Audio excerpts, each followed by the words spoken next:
anyone can change. Most people won't, but the odds are actually really high. Let's change the terms here for a moment. It's got to be 1 out of 10 that really decides to make a change and brings it to fruition. So if we're playing the lottery, which I've never done, I don't gamble, but if there's a 1 in 10 chance, yeah, I'm going to play that game and I'm going to play until I win.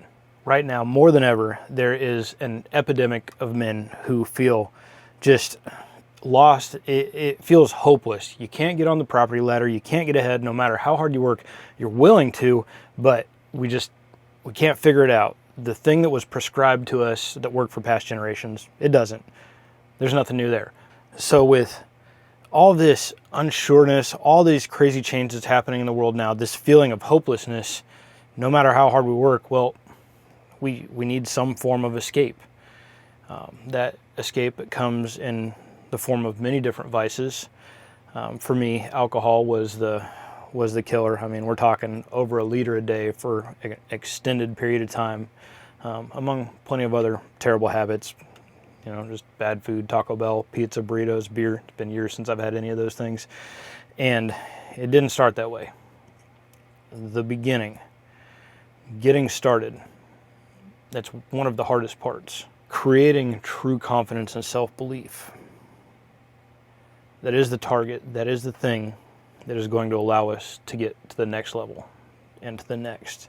For very few of us, we're going to actually hit that target, quit the vice, get to the point we want to go to right at the beginning.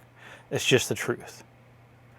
But there are steps, there are ways to begin this and to not look back and to progress into the place that we're going. Along the way, we're going to create self-belief. It's going to unlock what is, truly superpowers when you prove to yourself over and over again, day after day, week after week, month after month, year after year, that your actions are congruent with the direction you're going, the belief that you're creating for yourself. It took a lot of tries before I had my last drink, and I think that's a very common thing. I don't think there's many people out there that are really that deep into a vice that can just say, all right, I'm done today. But over time, you will develop that strength, the ability to overcome temptation, and at some point, you'll just laugh at it. It won't even be a thing anymore. But that takes time. And it takes time by producing results, by showing ourselves over and over again through consistent actions and habits. I think for many of us, we're searching for answers, we're searching for security, we're searching for clarity in a moment of time where it really feels impossible to get ahead, to be able to provide the lives for ourselves, or if we have families, in the same way that our parents or grandparents did. And this process will allow you the capability, the strength, the possibility to become that person that can do that. Even though there's all this change, there's all these challenges, there's a lot of things working against us right now. But that is going to become your superpower. That is going to be the thing that sets you ahead and sets you apart at a certain point. But it's a progression. Like I said, it doesn't happen overnight. So for anyone who's just seeking, where do I get started? How do I get started? There's a completely different perspective that I really want you to have. And this perspective it's based on habits and actions, and this perspective is based on creating momentum, starting to move in the right direction, and then picking up momentum with time, stacking the next wins, the next level, and continuing to do so. And I believe this from the bottom of my heart, that the beginning to all of this, the way we start training our subconscious, that we are strong, we're capable, resilient, we're worthy of self-respect, self-belief, confidence, it starts with physical fitness. And there's something more to that, right? This is training our brain that we're going to do hard, uncomfortable things that we commit to. We're going to do the things we said we're going to do. And the most important picture of my life was taken on the most important day of my life up to this point. Day one, when I stepped into the gym. Now it's been well over 4 years ago. I'm over 2 years without alcohol. And man, stepping into that place, it was just Planet Fitness, senior citizens, out of shape people, scrawny kids. It wasn't an intimidating gym bro environment, which honestly, I later joined a bodybuilding gym, and those are some of the coolest dudes around. I was the weakest, smallest guy in there, and everybody was encouraging and inspiring. I mean, look, I'm just slightly emotional about how cool it really was. But stepping into Planet Fitness, I was so ashamed. I was embarrassed. I didn't want anybody to see me. I had bad posture. I was skinny and fat at the same time. But I made that commitment to myself. I wasn't ready. I couldn't beat the alcohol yet. But I went in there and I went way more hard than is healthy. And I didn't take any days off. 3 to 4 hour workouts a day, 7 days a week, tendonitis in my elbows and knees. There were plenty of other times where I overtrained. I caused myself health problems, and I'm not recommending you do it that way. If you want to go that hard, find a professional, find somebody to help coach you through this, because you can cause some real harm. But what I did was I trained myself to believe that I'm strong and tough, and I didn't do it consciously. It just happened over time with consistency over and over again. And like I said, it still took me almost 2 years to quit drinking. But the great thing with this path that starts with fitness is you start to learn there are different levels. You take on something hard and uncomfortable, and it becomes a habit, and it becomes easier. And then over 4 years later, I get up at 3:50 a.m., 7 days a week. I work out for 2 hours a day before any of my counterparts. I'm a contractor, but any of the guys that I work around, their alarms have even gone off. I've been in the gym for a long time. Monday morning, every single week, is legs day, the most uncomfortable part of working out. And the beginning after my warm-up is presses. I'm still at Planet Fitness most of the time. So I do either goblet squats with the heaviest dumbbell in there, a whole lot of them, or I do leg press. I don't like it. I hate it, but I love it, because I know right now, before my first day of the week, I've already taken on the thing that I dislike the most, and I've pushed through it, and I always push it to the point of failure, to true discomfort. I don't ever back down, because I know that set of sets, 15 minutes or wherever I'm at, that is the most important part of the week. I am telling myself for the rest of that week that when challenging, hard, uncomfortable things come to me, I'm going to take them head on. And it didn't start like that. I did not start like that. I was ashamed, broken. I didn't know what I was doing in the gym. But the great thing is, with time, you start to show yourself that you can handle uncomfortable things. And it's going to give you the level to unlock, it'll unlock the next level of discomfort and challenge they will take on. And that step for me was definitely alcohol. Almost 2 years later, I had my last drink. A year after that, I've started a successful marketing company. I've got enough belief to really, truly, fully lean into my 2 YouTube channels. One of them's made me a couple $1,000, but it's completely stagnant, and I'm just going to keep trying, and I'm going to keep learning, and I'm going to keep growing.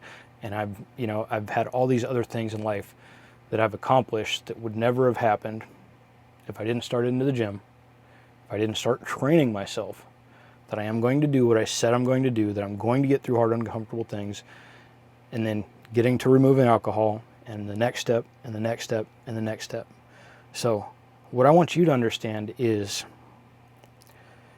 very few people are just going to say, yeah, today is my last drink forever, and it's going to work. Some of you will, and I would love to hear about the people who have that story. For me, I did no meetings, no church, nothing. I'm not saying you shouldn't, but I hated this whole idea of being powerless to alcohol. I was like, no, let's go, let's do this thing. Come at me, bro. And I took it on and I won. And for the rest of my life, it's something that I can never go back on, because, let's say I were to just have a beer. Is that going to physically kill me? No. But what I'm going to do is, through my actions, my subconscious is going to see I am not the person who I've told myself. The story that I've been telling myself is not true and accurate. It's not congruent.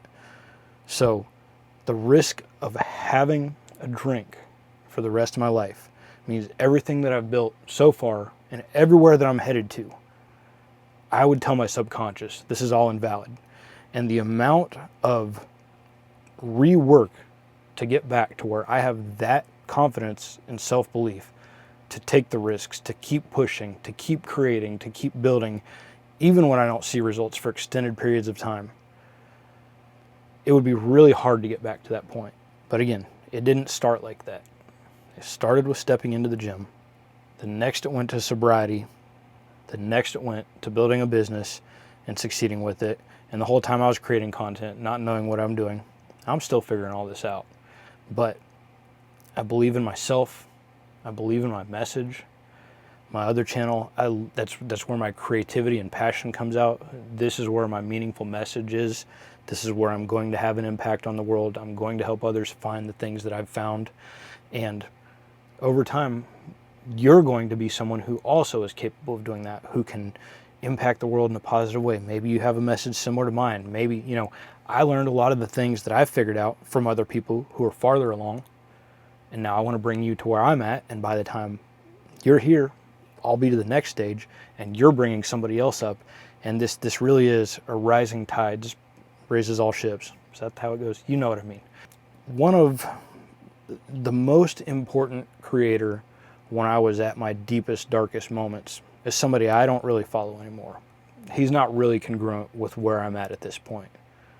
But the messages that I got from him at that moment still ring true, even if he's kind of taken a different path. And in a way, I feel like, I was told Santa Claus wasn't real when I started seeing more things happening with this guy, but that doesn't invalidate the message that changed for me and what I want to share with you if you haven't heard this before. And it's that our purpose is to create the individual that we, I can't even say it. This means so much.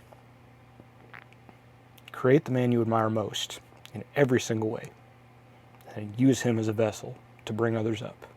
It's such a powerful message because once you become that man who you truly admire, and I'm not there, I'm not 100% there, I've got a long ways to go, I'm winning, but I haven't won.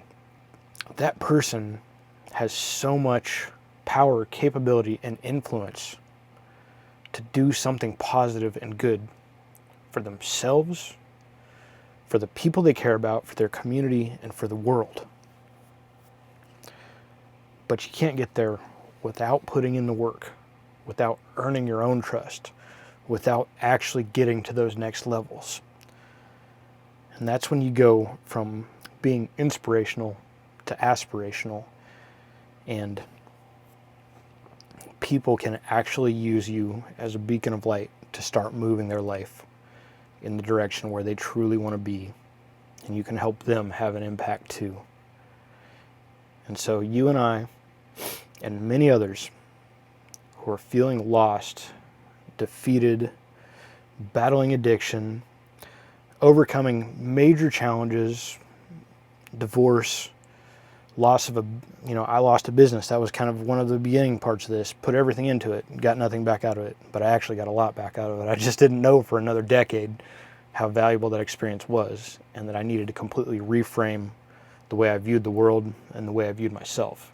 So this message of our purpose to create the most amazing individual, physically fit, mentally fit, spiritually fit, financially fit, using that person to bring this message out to the world, whether people are, this applies everywhere. This applies to people who are highly religious, people who are not religious at all, people that are on the right, the left, the center, not political, in different countries, all kinds of races, gay, straight, it doesn't matter. This message can change the world. And the more of us that can first just start showing ourselves the person that we're moving towards by stepping into the gym, by committing to hour-long high-paced walks every morning, by getting on that bicycle for an hour a day, 5-6 days a week, by joining that boxing gym and making sure you're in there 4 or 5 days a week, or committing yourself to physical fitness in the beginning. You don't need to understand anything else at first. You just need to start moving, and momentum compounds over time. And when I look back right now at the man who his identity is. He gets up every day at 3:50 in the morning and works out. And he every day pursues the best version of himself. Every day moves towards his goals and ambitions. And when confronted with challenges, maybe someday I'll tell you about all the amazing businesses and brands and things I've built over the last year. But that would just sound kind of like a douchey brag right now. I can tell you I couldn't have done that 4 years ago. Even if I actually knew what to do, which I didn't, the amount of just brutal discomfort in acquiring these skills and battling through things I didn't understand. And I mean, it was insane. And you know, that's becoming easier and easier. I keep getting confronted with new challenges, but it all keeps getting easier. And if, you know, on day one, yeah, I was going into the gym 3-4 hours a day, but it was hard. And, you know, the whole idea of getting up at 3:50 in the morning, that sounded insane. That's never what I'm going to be. You know, I would sit out in the parking lot where it was illegal and just get baked before I went into one of those 3 to 4 hour workouts. Now, I took the workout really hard, but man, you know, that version of me couldn't do it initially without, you know, some sort of crutch or a vice. Now, that's obviously not where I'm at today, but, you know, I started. Battled with alcohol, really. I mean, after I started into the gym, that battle with alcohol was, I mean, it progressed. It's like it got worse. You know, I was able to take a few days off. I'd say I was only drinking on the weekends, you know, and that would turn into Friday through Sunday and then Thursday through Sunday. And, you know, some of the ridiculous drunken stories of level of just, you know, shameful, pathetic actions. That'll never be a part of my life again. So, I know I've been rambling a little bit more than I wanted to on this. I'm putting in the reps. This message has meaning.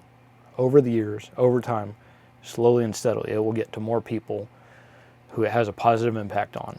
And more people will make those changes. And that 1 or 2 out of 10 that we're talking about will help 1 or 2 out of 10 more, but then you'll help 1 or 2 out of every 10 times 10, times 100, times 1,000.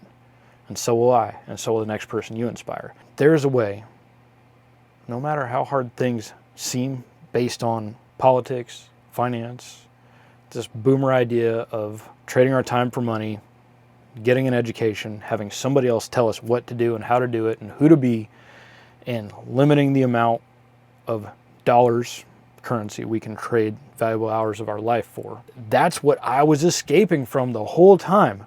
I knew I had so much more. I knew there was so much more. But we're just brainwashed from well before kindergarten that our place is to follow directions and have somebody else provide all of our limits. And that is the life we're going to live. And if we follow enough directions good enough, then maybe they'll give us a little bit better limits. And at this moment in time, there is no limit to the possibility of what you can do. But it's not easy. It doesn't happen quick. It's not about buying the right meme coin at the right time. It's not about becoming the next viral sensation. It's about having a long-term vision, truly and deeply understanding that vision, which that takes time on its own. Taking steps to move towards that. Creating these habits consistently, day after day, week after week, month after month, year after year. You're showing yourself a true story. You're telling yourself a true story backed by actions that you'll have the receipts for. Today, I just want to inspire you. If you don't already have clarity in your vision, which very few people do, start thinking about it. You know, maybe do some journaling, create some content for yourself. You don't have to put it out anywhere. Just talk to the camera, review it, put it on a hard drive, come back to it after a while. And get into the gym or choose your favorite form, whatever form of physical fitness lines up the best with you. Commit to it. Don't ever miss your days. Do not miss your days. I mean, I have worked out when I've been sick. I worked out, I had poison ivy on, or poison sumac or something. I mean, it took 5 months. I kept having to reopen these blisters on my feet. This stuff was deep in the skin. It was bad. I couldn't walk. and I was still in the gym. That was the only legs day I ever missed, when I was incapable of making it from my bed to the bathroom without leaning on walls. I almost got my old crutches out. But just a couple days later, when I could just barely waddle slowly through the gym, I was hitting legs day. I wasn't thinking of it at that time, was what I realized it was now. And I was just showing myself the man that I had created, the direction I was going, the way I was never going to go back. And it did not start like that on day one. If today's your day one, find that vision. While you're searching for the vision, get into the gym. When the weather is reasonable, I mean, I put on ski pants when I was just heavy duty on my long extended walks, when I was on that hard cut, and I was walking for an hour and a half, 2 hours a day, plus my, hour and a half to 2 hours of gym time. I mean, I wrecked my life. It was too much. But I spent a lot of that without any headphones on, just contemplating, just thinking, just looking at my philosophy. And I think it's important sometimes that we have some silence. In the gym now, I there have been mornings where I'm listening to financial analytics. I've taken a real true interest into fundamentals, technical analysis, all that stuff. That's neither here nor there. But now, just really mellow music. I push it hard. I don't need to listen to hard rap or heavy metal to go to failure. I'm listening to just lo-fi jazz, lo-fi hip-hop beats, things without any lyrics, volume pretty low, high enough that it's not drowned out by whatever horrific Planet Fitness music is playing at that moment. And I promise, if they didn't have their radio on, I wouldn't have any music anyways. So I encourage you, start seeking your vision. Might take a year or two to find it. You can still start moving towards that vision today by just committing yourself to whatever form of physical fitness is most congruent with you. Never miss your days. Start moving forward. But man, it happens overnight when you're looking back. So that time's going to pass. That time is going to pass while you're changing your own image to yourself, while you're deeply changing your identity. That time's either going to pass and you're going to keep eating pizza, burritos, beer, wasting valuable hours of your life, Netflix and chill, playing video games, hanging around other people that have a huge lack of ambition, are living the same unhealthy habits. Or are you going to spend that next 2 or 3 or 5 or 10 years moving in the direction, becoming the person that you truly admire, and a time will pass either way. Love you. Thanks for hanging out with the message. Look forward to more.